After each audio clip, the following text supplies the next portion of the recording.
What's going on, guys? We are back at Southside Sales and Service for another tech tip video with Bruce. Now, this is something that I see all the time that people get confused on and how to do it and what to do it, and that is belt deflection. And a lot of times it gets overlooked. A lot of people probably won't even know what belt deflection is until you watch this video. It is super easy to do, and it is probably the #1 free performance that you could ever do to your sled. And that's what we're talking about today. We're also going to talk about what goes on inside the clutches, but we're going to get to that. We're going to start with belt deflection, how to change it, what to look for, and everything you need to know. And as always, we have Bruce here. So Bruce is going to take over, and he's going to run wild with this one. Okay, so as Jesse said, belt deflection is the least expensive performance you can get. So this one here, this is brand new Assault. When they come in the door, you know, and after we prep them and we run them usually 2 or 3 times on a stand just to heat soak them, make sure that the coolant's bled and everything's getting warm the way it's supposed to, and then we will set the belt. Once we set that belt deflection, I'll tell people that is going to be, you know, #1 thing you need to do in 150 to 200 miles, especially with an 850, because the belt gets narrowed up and it gets stretched a little bit. As good as these belts are, they're $200 belts now, it's a great belt. And you won't find these blowing apart in the bottom of the belly pan. I've tried. Yeah, you probably have. Though, you know, 2,000 miles on these is not a problem at all. At that point, performance-wise, you probably should change your belt and start fresh. But, you know, I've seen them with 4,000 miles on them. You know, just the longevity of the belt is excellent. So when we run this thing a few times, we come in, we check the deflection and see where it is. Okay, so I'm going to look at this one here. Basically, this belt is pretty smooth with the top of the clutch, and you can see the bow in the belt. So this belt is very, very loose. I kind of set it up like this so you'd see the extreme. So this here, when I say deflection, this is the deflection. So if you take a straight edge and run across the top of this belt, and then you push down on it, what is the gap between that flat surface and when you're pushing down? That is your deflection. This belt is brand new. It's very hard to set when they're brand new. That's why, you know, we'll do it to the best we can before it goes out the door, so it's close. But after 150, 200 miles, now the belt has gotten warm a few times. It's much more pliable. It's much more easy to check and set your deflection. So what I'd be doing with this one here, because again, this thing is, if I can do this with a belt where it's just, I can spin it, it's just super loose. So use a 7/16 wrench, you loosen that. You have an 1/8" Allen wrench, and you are going to turn this counterclockwise. So counterclockwise, what that's doing is the set screw is coming out of this sheave, and it's allowing the 2 sheaves of the clutch to come together. And the more it comes together, the more that the belt will be pushed up. So it'll be sticking out of here, and when that happens, you're making that belt be more on the outside of this big sheave, the secondary clutch, and then it takes up the tension and it becomes tighter. So that wasn't enough, so we're going to loosen again, and we're going to go again some more, probably another 1/4 of a turn. Okay, I'm going to tighten that up, and then I'm going to pop that belt up, because sometimes when you make a big adjustment on this, it'll grip the belt. So you'll grab the belt to move it. You know, I'm holding the brake lever too up here, so I'll grab the brake lever and hold it so that I'm not trying to move the sled backwards, especially if I had the sled on a stand. You know, it's impossible, then you got to hold brake.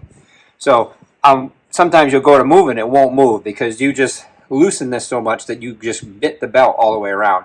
So now you can't get it to move. So right away you think, oh geez, I got it too tight, I can't even move it. Well, no, it's not that. It's a matter of the belt is just stuck now between the sheaves. So you got to sometimes give it a quick yank, and then now it pops up. Now it's sticking up a little bit more.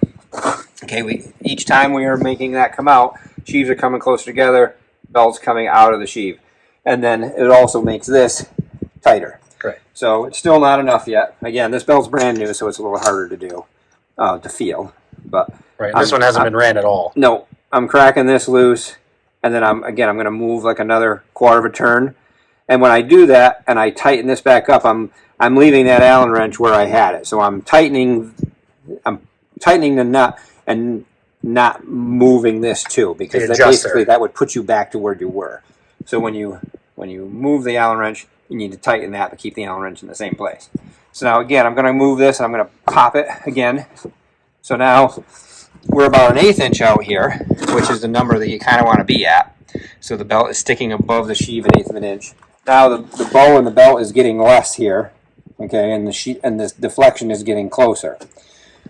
And again, when they're sitting on there, they got to take a shape because they're brand new. But I'm going to go just a little bit more, 1/8 of a turn, tighten it back up, and I'm probably going to leave it like that. And then we're going to run. When we run this sled for setup, we'll probably readjust because it takes a little bit of the edge off, and again narrows the belt up a whisker. But now we're out a good 1/8 right now. And you can see the top of the belt looks pretty flat now. We took that bow out of it. And now when you check that deflection, so that movement from where this belt is starting to where I'm doing this, it's much less. Much less, and you're getting about that 1.25 inches. 1.25 is the optimum. You can be 1.5 inches. If you get 1 inch, it's probably going to squeal. So what'll happen is you'll take off, and then as soon as the belt gets warm and you stop at your first intersection, all of a sudden you hear this thing squealing a little bit. It's because you got it so tight. The belt is trying to drive, and that's the squealing. So at that point, what you would do is you would do the exact opposite. You would, again, you can do it on the trail, because I always keep these two tools are one of the main things I keep with me, is you'd loosen that, and then we would turn this inward to slack the belt a little, and then tighten back up again. And that's all it would take is probably that 1/8 inch or 1/8 of a turn or something like that, and it would get you right where you want to be. So I'm usually always just this side of squealing a belt, because that is the best performance for the unit. Yep. And that doesn't matter what snowmobile. That's the same. Other than what we just talked about on the Boost here, this is first time ever where we talked about this on the Boost video, that this belt is like a banjo string, okay? It is tight. Has a bearing down inside of this clutch here. So when you move this here, the bearing is allowing the clutch to spin and not trying to drive the sled. So that is, that's the way they've been on Razors forever, and ATVs even, where they put a bearing at the bottom, so the bearing is running on this portion of the belt. So this clutch is sitting there spinning, idling, and it's not trying to drive the sled, even as tight as this belt is. Because again, we talked about it before, this unit is probably going to narrow a belt and stretch a belt fairly quickly. Right. Well, so there's not even an adjustment in the secondary to do it. No. What happens is this sheave, I'm sure there is a stop in there, but it's pretty much making it so that this thing is tight. There's enough room, it's tight. So we may see, there's no word on it yet, but we don't see any reason why something like this won't make their way over to the trail segment at some point in time. But yeah. But sure. That is belt deflection. That's how to adjust it. That's what it is. It is free performance upgrade. Yep, certainly is. That's really all it is. If you're spending $200 on a belt, you might as well have it where it's supposed to be. Right. That is going to kind of lead us into what goes in a clutch. What's in it? But yeah, guys, so we're going to go over, and I've talked about clutch kits and installs before, but I never really talked about what does what in the clutches. So, again, we have someone much more knowledgeable than I am, so he's going to tell us, a quick overview of what changes what within this whole entire clutch system.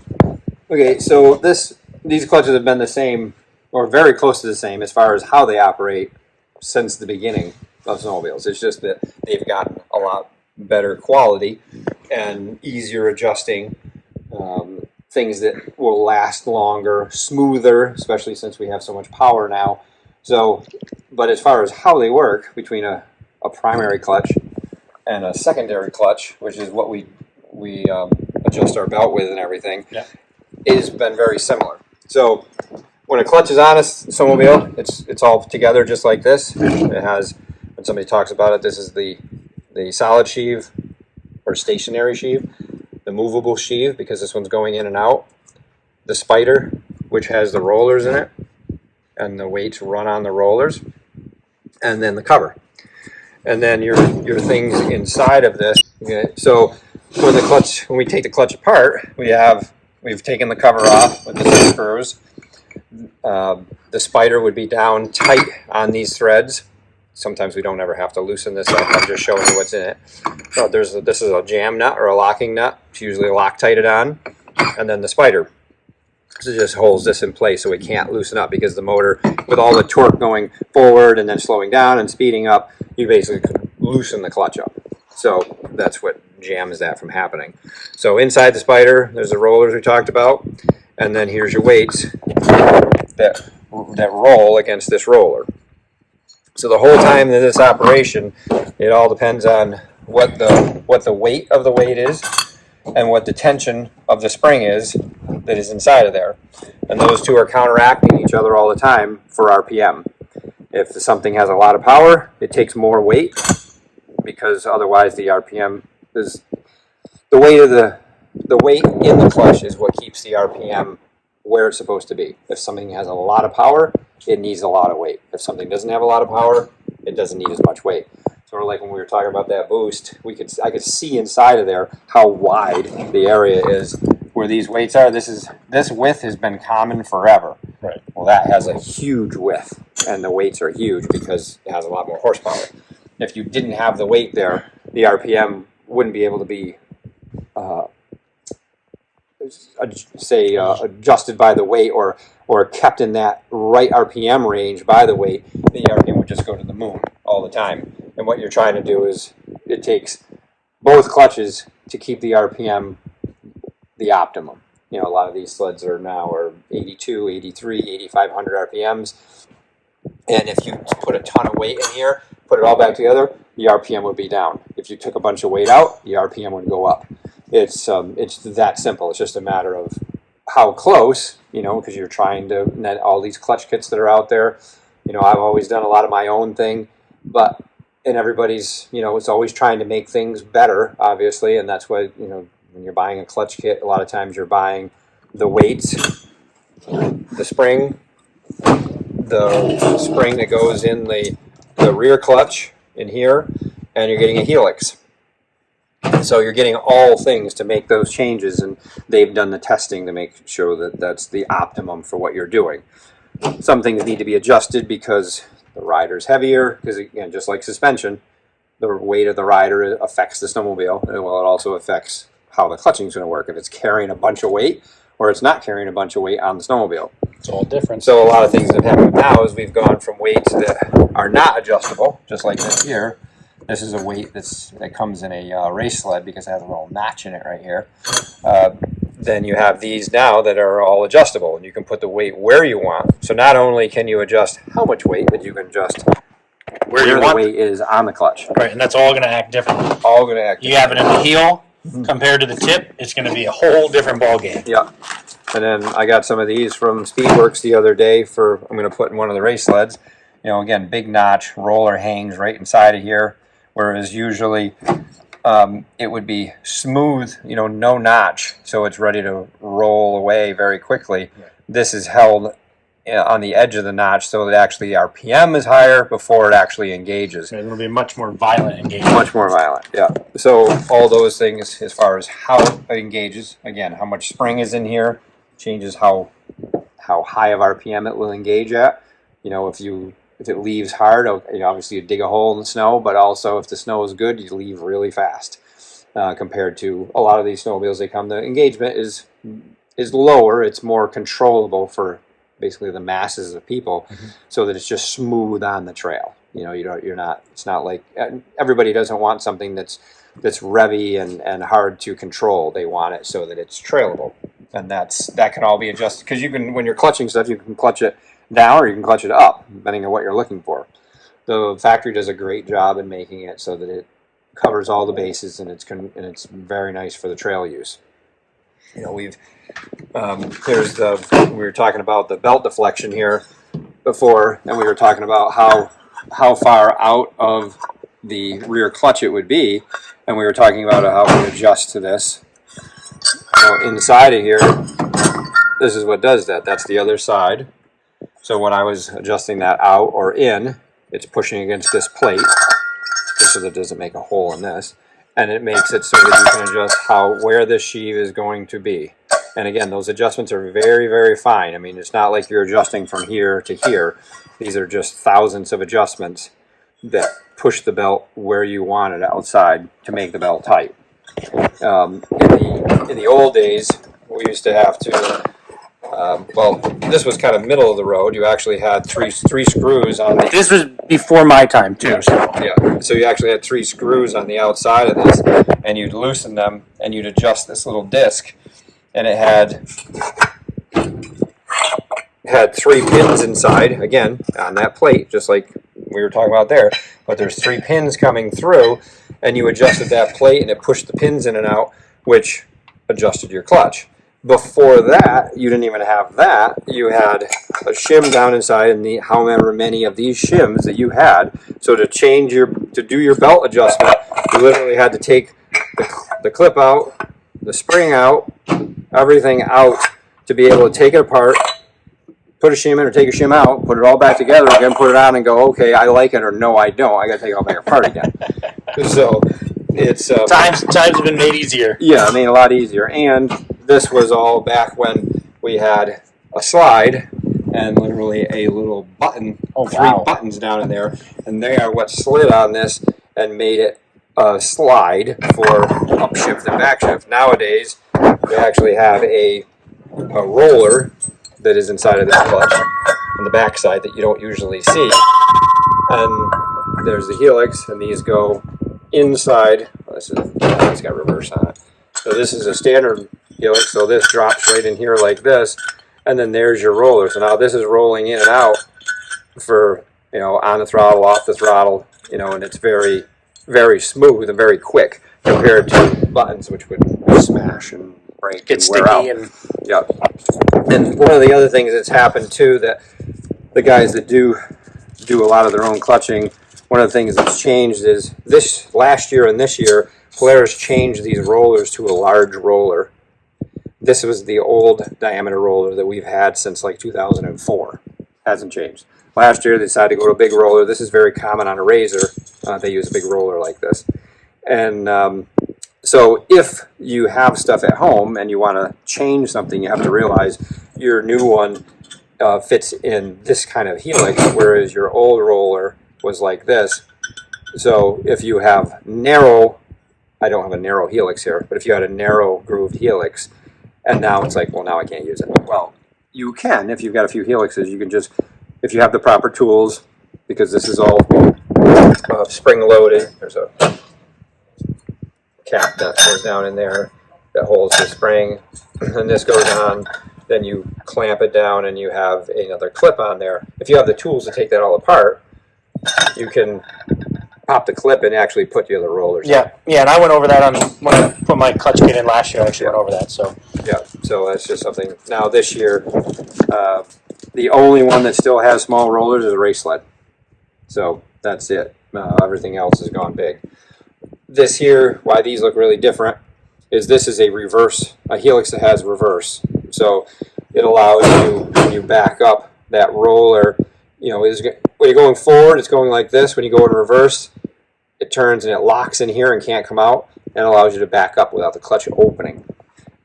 So if you have helixes that don't have like this, that does not have reverse. So reverse won't work with that helix. But so you're dealing with spring rate on both ends, the amount of weight that's in the clutch on this end, and the angle of what you need to be able to use, or dual angle. There's plenty of stuff that's dual angle that is for start, and then the rest of the way down the lake. All those things, rule of thumb, this is what controls RPM, and the rear is what controls the shift. So those two things are what you're trying to do. You're trying to adjust shift, or you're trying to adjust RPM of the motor. Both things get affected by both things. Right. And when he says shift, there's obviously, you don't shift these, but within this secondary clutch, you really have a first gear and a second gear. Oh, you have, and probably way more in between. Full range. Yeah. When we're talking about belt deflection and having the proper proper deflection there, a lot of that has just the first simple thing. How much gap is in here? Which to me, this is too much. Okay, so I'd be taking this clutch apart, which I'm going to, because this is off my sled. So I'm going to adjust that so this is very, very tight, just right against it. And I may, as I put 800 miles on this belt and it narrows up, I'll take the clutch back apart again and I'll re-shim, because it's like seamless. The tighter you can make this to the belt without it gripping it, the more seamless your takeoff is, and on-off throttle is much better. So with that being said, if this belt was really loose, like when we were talking about adjusting that, this belt, rather than getting engaged way down low like this belt's going to be up here. The clutch is going to grab the belt a lot higher. Way higher, yeah. So now, right again, like we said, cheap performance, that belt's loose, and as soon as you go to engage, it grabs the belt higher. It's like taking off a second gear with a standard shift car. It's just that. It's just low-key, on-off throttle isn't fun. So just in general, when we're talking about shift, that having the belt tight or loose is your first gear. After that point, how fast this goes together, how fast that opens, yes, that's all controlled by these springs and the weights and all that. And again, that's an endless conversation. Yeah, we could be here forever and ever and ever and ever and ever. I mean, I was doing this stuff in the mid-'80s with very similar looking stuff, except I had the old rear clutch. But this here was still very similar. P85 was very, very similar. And it was all about weights and springs and helix. And, trying to come... It still is. And it still is. Yeah, it's just now we have much nicer running equipment, because back then we had very low horsepower in the bottom. Now we have great horsepower right off the get-go. Mm-hmm. So now you just need to gather that horsepower how you want it. Right, how you want it. Yeah.